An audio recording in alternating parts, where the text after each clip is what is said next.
Toastmasters, it is never that simple.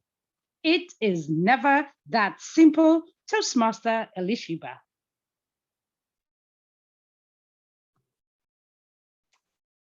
It was 12th of December 2020 when I actually saw my name on the TV screen.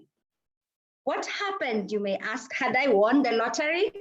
Alas, not. If wishes were horses, beggars would ride.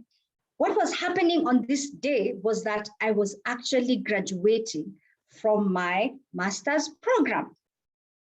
Now, it's very easy to think that it took me 2 years, the normal 2 years that it takes people to do a master's program. I hate to disappoint you. It took way longer than that. But what I did learn is something that Dwight Eisenhower, the 34th president of the United States, once said, that plans are nothing.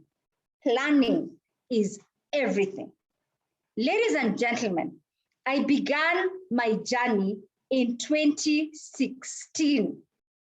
And through that journey, I finished my coursework, did very well in it with all due humility, of course. And then it got to the part of doing the project. And I had great plans. The plans were very simple. It was a desktop research. So you get a desk, you sit and you research and you write and you finish. Well, what I did not realize was that doing a project, a small personal project such as this one was, actually required me to have the same mindset that I used or that I had when running projects at work. Very interestingly, I was very focused as a project manager at work. But the interesting thing is that when it comes to our personal projects, unfortunately, we count ourselves last and give least priority to the things that matter most to us. If this sounds familiar to you, then I'm talking to the right people. I learned 5 things about doing projects, and not just work projects where we pour our blood and sweat out for, but personal projects as well. And I'll share them with you. The first one was about timelines.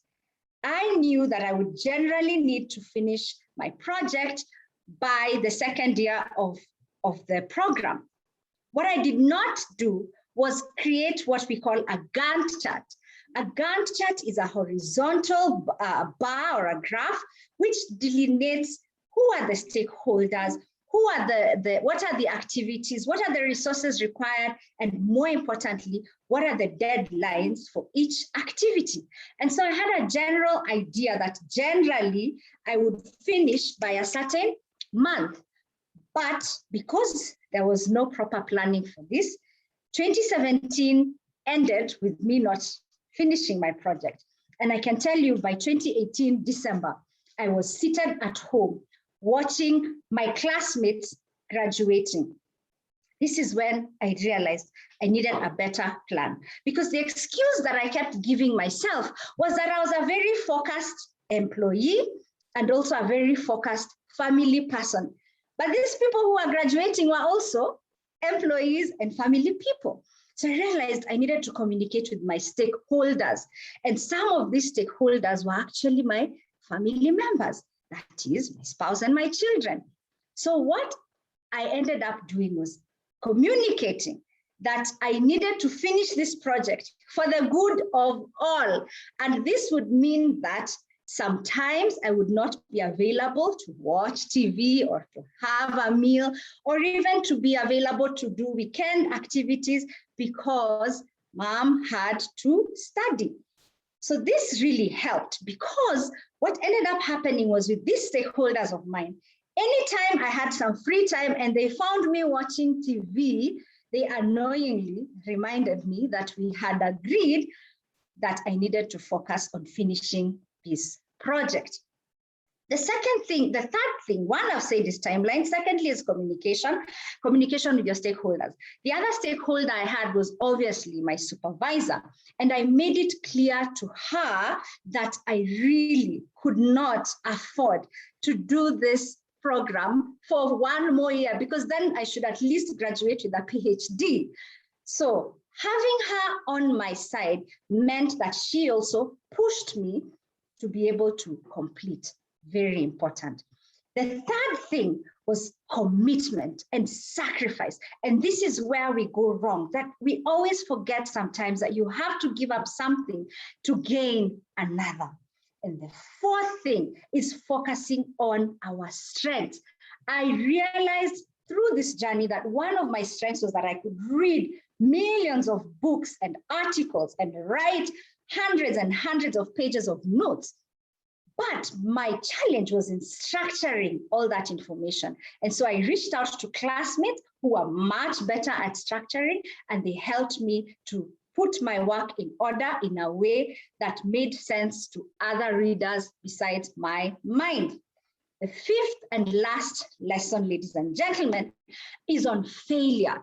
And this is something we have to internalize, that when you're doing a project, you may fail. In fact, I dare say that if you don't fail, maybe you're not being courageous enough. I did not fail. I realized that I just discovered 10,000 ways of doing it differently in 4 years instead of 2 years. So the next time you see somebody's name on a graduation list wearing a gown and a black cap, looking regal, looking excited and elated, please remember that it is never that simple. It is never that simple though, but it is possible. Mr. TMOD.